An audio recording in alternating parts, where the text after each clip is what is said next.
Good news! Central Americano MBBS just 34 lakhs. Columbus Central University. Prabhuji, ఒకసారి ఆత్మ శరీరాన్ని విడిచి వెళ్ళిన తర్వాత మళ్ళీ ఎంత కాలం పడుతుంది మళ్ళీ ఒక జీవిలో రావటానికి? ప్రాణం అంటే ఏమంటారు, అది ఒక జన్మ తీసుకోవడానికి అన్నమాట. అది ఎవరికి ఎంతసేపు వాడు నరకంలో ఉంటాడో, ఎంతసేపు స్వర్గంలో ఉంటారో, ఎంత తొందరగా, అవన్నీ ఇంకా మనం చెప్పలేము. చాలా కాంప్లికేటెడ్ కర్మ సిద్ధాంతం అంటే. దానికి ఏం స్పెసిఫిక్ పారామీటర్స్ లేవు. మనతో అయినప్పుడే మనకు తెలుస్తుంది ఎన్ని రోజులు ఉన్నాం, మనం ఎక్కడ ఉన్నాం అనేది. కాబట్టి తప్పకుండా ఒక శరీరం నుంచి వదిలిపెట్టి వెళ్ళాక కొన్ని రోజులు ఆ జీవాత్మ అలానే తిరుగుతారు అని చెప్తారు. అందుకే మనము మంచి పుణ్యకర్మలన్నీ చేయడానికి ప్రయత్నం చేస్తాం. 10, 11, 12 అట్లా ఒక్కొక్కరికి ఒక్కొక్క పద్ధతులు ఉంటాయి. దాని తర్వాత వాళ్ళు అక్కడ నుంచి స్వర్గాది లోకములకు, నరకాది లోకములకు వెళ్ళి వాళ్ళ పాప పుణ్యాలన్నీ అనుభవించి మళ్ళీ ఇంకొక శరీరంలోకి దాల్చడానికి ఈ భూలోకంలోకి రావాల్సి వస్తుంది. లేదు, ఆయన చాలా భాగవతోత్తముడు, భగవంతుడికి శరణాగతి చేసి భక్తి చేసిన వాళ్ళు, పుణ్యంతో సంబంధం లేదు, పాపంతో సంబంధం లేదు, సాయిగా యత్గత్వా నా నివర్ధంతే తద్ధామ పరమమ్మ, భగవంతుడి యొక్క లోకానికి చేరుకున్నారనుకోండి, ఇంకా మళ్ళీ పుట్టాల్సిన అవసరం లేదు, పుణ్యము లేదు, పాపం లేదు, ఏ గోల లేదు, ఆనందంగా భగవంతుడి యొక్క సేవలో ఉండొచ్చు. మన సనాతన ధర్మంలో మీరు అర్థం చేసుకోవాల్సినవి 3 ఉన్నాయండి. ఏంటి ప్రభుజీ? ఒకటి పాపం, అంటే మనం చేసే తప్పుడు వాటికి వచ్చే ఫలితాన్ని పాపము అని అంటారు. 2 పుణ్యం, మనం చేసే మంచి పనులకి మనకి రిటర్న్గా వచ్చేది పుణ్యం. ఇంకొకటి 3వది ఉందండి, దాన్ని భక్తి అని అంటారు. భక్తి పుణ్యానికి సంబంధం లేదు, పాపానికి సంబంధం లేదు, ఇది సపరేట్ బ్యాంక్ అకౌంటే. ఎప్పుడైతే మనం ప్రేమతో భగవంతుడిని ఆశ్రయిస్తామో అది పుణ్యం కాదు, అది భక్తి సుకృతి అంటారు, భక్తోన్ముఖ సుకృతి అని అంటారు. ఎవరైతే భక్తి చేస్తారో అటువంటి వాళ్ళు నా స్వర్గానికి వెళ్ళరు, నా నరకానికి వెళ్ళరు, వాళ్ళు వెళ్ళేది భగవంతుడి యొక్క లోకానికి. స్వర్గానికి వెళ్ళినా, నరకానికి వెళ్ళినా, ఇంకా ఏ దేవత యొక్క ప్రపంచానికి వెళ్ళినా సరే, లోకానికి వెళ్ళినా సరే, కృష్ణుడు భగవద్గీతలో చెప్తారు, ఆ బ్రహ్మ భువనాలోక పునరావృత్తినో అర్జున. ఇక్కడ నుంచి బ్రహ్మలోకం అంటే అన్నిటికంటే టాప్ మోస్ట్ లోకం అనమాట. అక్కడ వరకు వెళ్ళిన వాళ్ళు కూడా మళ్ళీ పుట్టాల్సిన అవసరం ఉంటుంది. ఎప్పుడైతే మాముపేత్యత్తు కౌంతయ్య, నన్ను ఆశ్రయించిన వాళ్ళు, ఎవరు చెప్తున్నారు నన్ను అని అంటే కృష్ణుడు అర్జునుడితో చెప్తున్నారు, నన్ను ఆశ్రయించిన వాళ్ళకి మళ్ళీ పుట్టుక అనేది ఉండదు అనే విషయం చెప్తున్నారు. కాబట్టి మనం పుణ్యం పైన ఫోకస్ చేయకూడదు, పాపం పైన ఫోకస్ చేయకూడదు, మనం భక్తి పైన ఫోకస్ చేయాలి. ఇది పర్మనెంట్ సొల్యూషన్ అనమాట.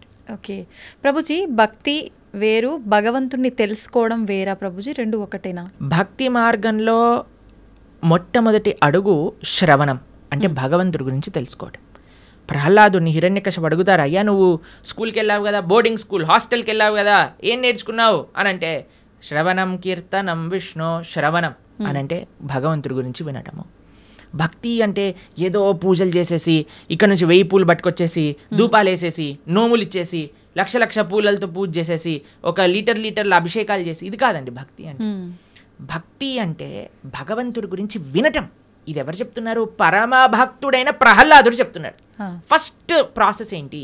శ్రవణం, భగవంతుడి గురించి వినటం. ఏం వినాలి?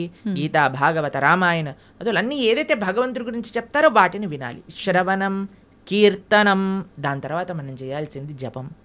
చూడండి ఆయన ఏం ప్రాసెస్లో చెప్తున్నారు, ప్రియారిటీ వైజ్ చెప్తున్నారు అనమాట. శ్రవణం, కీర్తనం, విష్ణో, ఎవరికి చేయాలి ఇది? భగవంతుడైన నారాయణుడు విష్ణువుకి చేయాలి. శ్రవణం, కీర్తనం, విష్ణు, స్మరణం, పాదసేవనం, స్మరిస్తూ ఉండాలి. మనం విన్నది స్మరిస్తూ ఉంటే అప్పుడు మనకి భగవంతుడి పట్ల ప్రేమ పెరుగుతుంది. అప్పుడు మనం భగవంతుడి యొక్క ఆరాధన చేసామనుకోండి, ప్రేమతో ఆరాధన చేయగలుగుతాం. లేకపోతే ఎప్పుడు మనసులో ఈ కోరిక గుర్తొచ్చినంత భగవంతుడు గుర్తురాడు. నిజమే ప్రభుజీ. ఎప్పుడైతే మనం శ్రవణం, కీర్తనం, భగవంతుడి గురించి వింటామో, భగవంతుడి యొక్క నామాన్ని జపం చేస్తామో, అప్పుడు మనం ఆరాధన చేసేటప్పుడు మన మనసు భగవంతుడి పైన ఉంటుంది. కాబట్టి అందరూ కూడా ఫస్ట్ వ్రతాలు, నోములు, పూజలు చేసేయడానికి పరిగెత్తుతూ ఉంటారు. కానీ దాటికంటే ఫస్ట్ ఇనీషియల్ స్టెప్స్ ఏంటి అని అంటే, ఇప్పుడు చూడండి, ఒక ఫస్ట్ ఫ్లోర్కి ఎక్కాలి అని అంటే మనం లాంగ్ జంప్ చేసేసి ఎక్కిస్తామా? ఒకసారి దూకామనుకోండి, ఆయనతో కాలు చేతులు విరిగిపోతాయి, అంతే. మెల్లమెల్లగా ఎక్కామనుకోండి, కరెక్ట్ పాత్లో మనం వెళ్తూ ఉండొచ్చు అనమాట. అందుకే ఫస్ట్ స్టెప్ ఏంటంటే భగవంతుడి గురించి వినండి, భగవంతుడి గురించి స్మరించండి, భాగవత రామాయణాదులు ఏం చెప్పారో తెలుసుకోండి. అందుకే ఇన్ని గంటలు మనం యూట్యూబ్లలో వీటిలలో చెప్పేది ఎందుకు అని అంటే జనాలు వినడానికి. వింటే వాళ్ళకి భగవంతుడి గురించి తెలిస్తే మంచి భక్తి మార్గంలో ముందుకెళ్తే అది జీవుడి యొక్క పరమశ్రేయస్సుకి కారణం అవుతుంది. ఓకే ప్రభుజీ, ఒక మంచి భక్తుడిగా ఉండాలి అంటే ఫస్ట్ చేయాల్సింది మీరు చెప్పినట్టుగా భగవంతుడి గురించి వినడమే అంటారా? కరెక్ట్. శ్రవణం, కీర్తనం. ఫస్ట్ ప్రాసెస్ ఏంటి అంటే శ్రవణం. మనం వినడానికి ప్రయత్నం చేయాలి. ఎవరి నుంచి వినడానికి ప్రయత్నం చేయాలి? ఎవరైతే శాస్త్ర అధ్యయన చేసిన మంచి భక్తులు ఉన్నారు. ఇప్పుడు చూడండి, మార్కెట్లో ఎవరు పడితే వాళ్ళు చెప్పడానికి రెడీ అయిపోయారు. ఇది ఇలా చెయ్యి, ఆ చిట్కా ఇలా చెయ్యి, ఈ పరిష్కారం ఇలా చెయ్యి. అసలైతే ఎంత అసలు ఆశ్చర్యం అనిపిస్తుంది అంటే కొన్నిసార్లు మాకు వీడియోలు పంపిస్తే అసలు ఇలాంటి వ్యక్తుల్ని ఎలా వినగలుగుతున్నారు జనాలు అని అనిపించేటట్టుగా ఆశ్చర్యపడిపోతాం అనమాట. ఎందుకంటే భాగవత మన శాస్త్రాలు చెప్పే విషయం వేరు, వీళ్ళు చెప్పే విషయాలు వేరు. ఒకడు తలపైన చేయబెడతానంటాడు, ఒకడు ఇంకొక మాయ చేస్తానంటాడు, ఇంకొకడు మ్యాజిక్ చేస్తానంటాడు. మాయలు మ్యాజిక్ కావాలంటే మీరు మ్యాజిక్ షోకి వెళ్ళండి కదా, దేవుడి దగ్గరికి ఎందుకు రావాలి?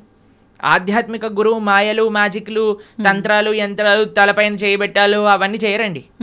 ఆధ్యాత్మిక గురువు ఎప్పుడైనా సరే మీరు ఏ శాస్త్రంలో చూసినా ఎవరైనా సరే మీరు చూడండి, మన జ్ఞానము వేరే వ్యక్తులకి గురువు ఎప్పుడు కూడా శ్రవణం ద్వారానే పంపిస్తారు. రామ లక్ష్మణులు కూడా విశ్వామిత్రుల దగ్గర నుంచి శ్రవణం చేసి జ్ఞానాన్ని సంపాదన చేసుకున్నారు. కృష్ణుడు సాందీపముని దగ్గర నుంచి శ్రవణం చేసుకొని జ్ఞానాన్ని విన్నారు. అర్జునుడు కృష్ణుడి దగ్గర నుంచి శ్రవణం చేశారా? కృష్ణుడు వచ్చి చేయబెట్టాడు అర్జునుడి పైన శ్రవణం. కాబట్టి భగవంతుడిచ్చిన మార్గము శ్రవణం. మన జ్ఞాన సముపార్జన చేయాలి. మనకి ఏదో అయిపోవాలని మన ధర్మంలో కొంతమంది మనల్ని మోసం చేసే, ఇప్పుడు చూడండి, ఎవరికైతే మోసపోవాలని ఉంటుందో వాళ్ళని మోసం చేసే వాళ్ళు రెడీగా ఉంటారు మార్కెట్లో. మన ధర్మంలో మోసాలు చేసేవాళ్ళు తక్కువ అని మనం చెప్పడానికి వీలు లేదు, ఉన్నారు. ఎందుకంటే మనకి ఆ మోసపోయే ప్రవృత్తి ఉన్నది కాబట్టి. ఇది కాకుండా ఇతర మతాల వాళ్ళైతే ఇంకా పీక్స్కి వెళ్ళిపోయారనమాట. వాళ్ళు చేసే మోసాలు కానీ, వాళ్ళు చేసే యాక్టింగ్లు కానీ, వాళ్ళు చేయించే డ్రామాలు కానీ చూస్తే అసలు ఎందుకు ఇంతమంది అక్కడ ఉంటున్నారంటే, అసలు మీరు చూడండి, మేము ఆ వీడియో చూసినప్పుడు మాకు పంపిస్తుంటారనమాట జనాలు, ఇలా ఇలా ఇలా ఇలా వీళ్ళు చేస్తున్నారు ప్రభుజీ, పాస్టర్లు వీళ్ళు అని చూస్తున్నప్పుడు అయితే మాకు అనిపిస్తుంది, ఎవడైనా బుర్రున్నవాడు అసలు ఈ సభకి వెళ్తాడా? అసలు వీక్షిస్తాడా? వేలాది మంది అక్కడ కూర్చొని వీక్షిస్తున్నారు అంటే వీళ్ళందరూ మోసపోవడానికి రెడీగా ఉన్న వాళ్ళనే కాబట్టే కదండి మోసం చేస్తుంది. వాడు ఇంటికి వెళ్ళాక అనుకుంటున్నాడు, అసలు వీళ్ళు ఎంత మూర్ఖులు, అసలు ఎలాంటి వ్యక్తులు వీళ్ళు, నేను చేసే యాక్టింగ్లకి చప్పట్లు కొట్టటాలు, అరవటాలు, ఇలాంటి వాళ్ళు ఉన్నంత వరకు మోసాలు ఆపలేమండి. మన లోపల ఒక జాగరూకం కావాలి. నేను శాస్త్రాన్ని నమ్ముతా, భగవంతుడి యొక్క తత్వాన్ని అధ్యయనం చేస్తా, కానీ మ్యాజిక్ల వల్ల, ఏమంటాం, మీరు చేతులు పెట్టడాల వల్ల, ఏవో సృష్టించటం వల్ల, ఏదో మన జీవితంలో ఏదో మంచి జరిగిపోవటం వల్ల, దానివల్ల ఏది వచ్చే ప్రయోజనం లేదండి. ఈరోజు మంచి జరుగుతుంది, రేపేం జరుగుతుంది? జీవుడి యొక్క పరమశ్రేయస్సు భగవంతుడి గురించి తెలుసుకోవటం మనందుకే మేము ఎక్కడికి వెళ్ళినా మొత్తుకునేది ఒకటే విషయం, ఇవన్నీ యొక్క ట్రాప్లో పడకండి. మన మానవ జన్మ ఎన్నో సంవత్సరాల తర్వాత మనకి రేర్గా దొరికిన ఈ అవకాశాన్ని మంచి మార్గంలో ఉపయోగించుకోండి అనే మేము అందరం ప్రార్థన చేస్తూ ఉంటాం అందరికీ కూడా. ఎందుకంటే మాకు అనిపించేది ఏంటి అంటే, పాపం ఇలాంటి వాళ్ళ ట్రాప్లలో పడే వాళ్ళు చెడ్డవాళ్ళు కాదండి. భగవంతుడి గురించి తెలుసుకోవాలి అనుకుంటే కదా వాళ్ళు ఇలాంటి బాబాల దగ్గరికి లేదా ఇలాంటి వ్యక్తుల దగ్గరికి వెళ్ళేది. కానీ మేము అనుకునేది ఏంటి అంటే, మంచి మార్గం కానీ వాళ్ళు తెలుసుకోగలిగితే వాళ్ళ జీవితం పండిపోతుంది. మన శాస్త్రం ఏం చెప్తుంది తెలుసా? ఇలాంటి చెడు వ్యక్తుల వల్ల వెళ్ళే వాళ్ళ పరిస్థితి ఎలా ఉంటుందట అంటే, సగం మింగిన కప్పలాగా ఉంటుందట. పాము ఒక పెద్ద కప్పని పట్టేసుకుంటుంది. ఎంత పెద్దగా ఉంటుందంటే ఆ కప్ప లోపలికి మింగలేదు, బయటికి వదలలేదు. అలాంటి పరిస్థితులు చిక్కుకుపోతారు. కాబట్టి మీ అందరికీ మేము చేసే ప్రార్థన ఏంటి అంటే, ఎవరైతే శాస్త్రాన్ని అధ్యయనం చేశారో, శాస్త్రపరంగా శాస్త్ర సమ్మతంగా మాట్లాడతారో, ఎవరైతే వైదిక సనాతన ధర్మాన్ని ఆచరిస్తూ ఉన్నారో, ఇప్పుడు ఏంటంటే అండి, కలియుగంలో ఎంతోమంది దేవుళ్ళని మ్యానుఫ్యాక్చర్ అయిపోయారు. ఎక్కడ చూసినా వీడి దేవుడు అంటాడు, వాడి దేవుడు అంటాడు, అందరినీ దేవుళ్ళు అనటం ప్రారంభం చేశాం. కానీ ఒక్క విషయం, భగవంతుడు అనేవారు ఎవరైనా ఉంటే అది వేదములు ప్రతిపాదన చేసిన వారు మాత్రమే. కాబట్టి శాస్త్రీయంగా ఎవరైతే ప్రామాణికంగా దైవము అని చెప్పారో వాళ్ళ గురించి తెలుసుకోవటం శ్రేయస్సు. ఆ శాస్త్రీయమైన గ్రంథాలను అధ్యయనం చేయడం శ్రేయస్సు. కానీ మొన్న ఒక 50 సంవత్సరాల ముందో 70 సంవత్సరాల ముందో పుట్టిన గ్రంథాలని మనం చదవాల్సిన అవసరం లేదు. మనం చదవాల్సిన ఏదన్నా వాంగ్మయం ఉంటే అది వ్యాసుడిచ్చిన వాంగ్మయం మాత్రమే.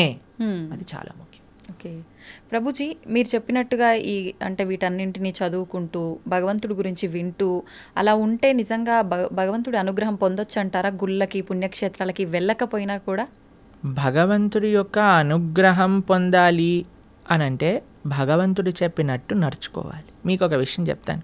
మీకు మీ పిల్లలు ఉన్నారనుకోండి, మిమ్మల్ని చాలా బాగా చూసుకుంటూ మీరు చెప్పిన పని ఏమీ చేయకపోతే మీకు ఆనందం వేస్తుందా? లేదా మిమ్మల్ని బాగా చూసుకుంటూ మీరు చెప్పిన పనులన్నీ కూడా చేస్తే బాగా ఆనందం వేస్తుందా? లేదా మిమ్మల్ని బాగా చూసుకోకపోయినా జస్ట్ మీరు చెప్పిన పనులన్నీ చేస్తే బాగా ఆనందం వేస్తుందా? బాగా చూసుకోవాలి, చెప్పింది వినాలి, అప్పుడే ఆనందంగా ఉంటుంది కదా. అదే మనం చేయాలి. భగవంతుడు చెప్పినట్టుగా నడుచుకోవాలి, భగవంతుడి యొక్క ఆరాధన చేయాలి. అది నిజమైన మంచి జీవుడు లేదా మంచి సనాతన ధర్మానికి చెందినవాడు చేసే పని. ఇటు భగవంతుడి యొక్క సాంగత్యం లేనప్పుడు మనం భగవంతుడి యొక్క స్మరణతో ధార్మికంగా ఉండటం, అలానే మనం భగవంతుడి యొక్క సేవ చేసుకునే ఒక అవకాశం వచ్చినప్పుడు సాక్షాత్తుగా అక్కడికి వెళ్ళి దర్శనం చేసుకొని ఒక సేవ భావనతో ఉండటం, ఆ రెండు ముఖ్యమే మనకి. ఓకే ప్రభుజీ, కొంతమంది తల్లి గర్భంలోనే ఉన్నప్పుడే రకరకాల రీజన్స్ ఏదైనా ఉండొచ్చు, చనిపోతూ ఉంటారు. అది వాళ్ళ గత జన్మ కర్మఫలమే అంటారా, లేదంటే మరి ఇంకేమైనా రీజన్ అయి ఉంటుందంటారా? ఇప్పుడు కర్మ ఎలా పనిచేస్తుంది అంటే అండి, అన్నిటినీ మ్యాచ్ చేస్తుంది అనమాట ఎగ్జాక్ట్ పాయింట్కి. తల్లిదండ్రుల కర్మ ప్రకారం ఏం జరగాలి అది ఉంటుంది, జీవుడు వచ్చేవాడి కర్మలో ఏం జరగాలి అది కూడా ఉంటుంది. అన్నిటినీ కలిపి మ్యాచ్ చేసి ఒక దగ్గర పంపిస్తుంది. కాబట్టి ఇది ఎవరి కర్మ అని చెప్తే ఆ జీవుడు కర్మనే, అలానే ఆ తల్లిదండ్రుల యొక్క కర్మనే, అందరి కర్మ మిక్స్ అయ్యి పరివారము అని అంటేనే ఒకళ్ళ కర్మ ఒకళ్ళు నెగేట్ చేసుకోవడానికి పుట్టినవారు. Okay okay. కాబట్టి ఇప్పుడు ఈ జన్మలో భార్యాభర్తలు పిల్లలు ఎలా వచ్చారండి, ఎవరు చూస్ చేశారండి, మాకు ఎవరు పిల్లలు పుడతారని ఎలా మనం ఎలాంటి ప్రభావంతో మీరు ఎవరికైతే రుణం ఉందో, ఎవరైతే మిమ్మల్ని పోయిన జన్మలో పెంచారో వాళ్ళకి మీరు మళ్ళీ పిల్లలుగా పుట్టారనుకోండి, వాళ్ళని పెంచి ఆ రుణం పోతుంది అనమాట. లేదు మీకు ఎవరైనా శత్రువులు ఉన్నారనుకోండి, వాళ్ళు కూడా పిల్లలుగా పుట్టచ్చు. ఎందుకంటే వాళ్ళకి మనం చేసిన అపచారాలన్నీ కూడా వాళ్ళు ఇప్పుడు మనతో చేసి మన కర్మ నెగెట్ చేస్తూ ఉంటారనమాట. కాబట్టి అది ఒక పెద్ద కాంప్లికేటెడ్ కార్మిక్ సైకిల్. అది ఎవరి కర్మ ఎగ్జాక్ట్గా అని చెప్పడం, అందరి కర్మ కలిసి ఒక కుటుంబం ఏర్పడుతుంది. ఒకళ్ళ కర్మ ఒకళ్ళు నెగెట్ చేసుకుంటూ ఉంటారనమాట. అది కుటుంబం అంటే. ప్రభుజీ, వాళ్ళు కర్మ అనుభవించటానికే మరొక జన్మ తీసుకుంటున్నప్పుడు అంటే బయటికి వచ్చి అనుభవించాలి కదా, కడుపులోనే ఎందుకు అలా అవటం? కడుపులో అనుభవం ఉండదా? కడుపులోనే అనుభవం ఉంటుంది. అంతే అనుభవం ఉండాలి అని కర్మ ఉంటే అంతే అనుభవం అంతే. Okay okay. కాబట్టి జీవుడు తల్లి గర్భములోకి వెళ్ళిన మరుక్షణం నుంచి కాన్షియస్నెస్ స్టార్ట్ అయిపోతుంది, డెవలప్ అవ్వటం అని చెప్తారనమాట. కాబట్టి గర్భస్థ నరకము అని అంటారు. ఇప్పుడు చూడండి, ఇప్పుడు మీరు రెస్పాండ్ అవ్వటం, ఇప్పుడు ప్రహ్లాదుడు గర్భంలో ఉన్నప్పుడే కదండి భగవంతుడి గురించి విన్నది. అవును. పిల్లలు అందుకే చెప్తారు, ఎవరైతే కడుపుతో ఉంటారో అప్పుడు మంచి విషయాలు వినాలని, రామాయణ భాగవతాలు వింటూ ఉండండి, అప్పుడు పుట్టేవాడు మంచి భక్తుడుగా పుడతాడు అని. ఎందుకంటే వాడి లోపల కాన్షియస్నెస్ ఉంది కాబట్టి, వాడు అనుభవిస్తున్నాడు ఏది మంచి ఏది చెడు. అందుకే అమ్మని జాగ్రత్తగా ఇది తినకూడదు ఇవి తినాలి అని ఎందుకు చెప్తారు అని అంటే, వాటి వల్ల ఆ పిల్లవాడికి కూడా ఆ రకమైన బాధ కలుగుతూ ఉంటుంది, లేదా ఆ రకమైన ఆనందం వస్తూ ఉంటుంది అని. కాబట్టి లోపల కూడా వాడు అనుభవిస్తూనే ఉన్నాడు జీవి. ప్రభుజీ, భగవంతుడి అనుగ్రహం అనేది ఇప్పుడు మామూలుగా చెప్తుంటారు కదా ప్రభుజీ, మగవారు ఇంట్లో యజమాని చేసే పూజ వల్ల ఎక్కువ ఫలితం ఉంటుంది, కుటుంబానికి మొత్తం చెందుతుంది. ఆడవారు చేసే పూజా ఫలితం అనేది తనకొక్కతి మాత్రమే చెందుతుంది అని చెప్పి చెప్తుంటారు. ఇది నిజమేనా ప్రభుజీ?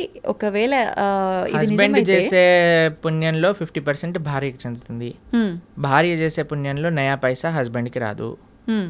హస్బెండ్ చేసే పాపంలో 50% భార్య చేసే పాపంలో 50% హస్బెండ్కి చెందుతుంది, హస్బెండ్ చేసే పాపంలో నయా పైసా భార్యకి రాదు. ఓకే. కాబట్టి ఇలా చూసుకుంటే ladies are more fortunate in one sense. కాబట్టి యజమాని ఎందుకు జాగ్రత్తగా నువ్వు ధార్మికంగా ఉండాలి అని చెప్తున్నారంటే, ఎందుకంటే వాడే ఎక్కువ ట్రిత్లో ఉన్నాడనమాట. వాడు చేసిన దానికి చేయని దానికి అనుభవించాల్సింది వాడే, కాబట్టి జాగ్రత్తగా ఉండు అని చెప్పేది.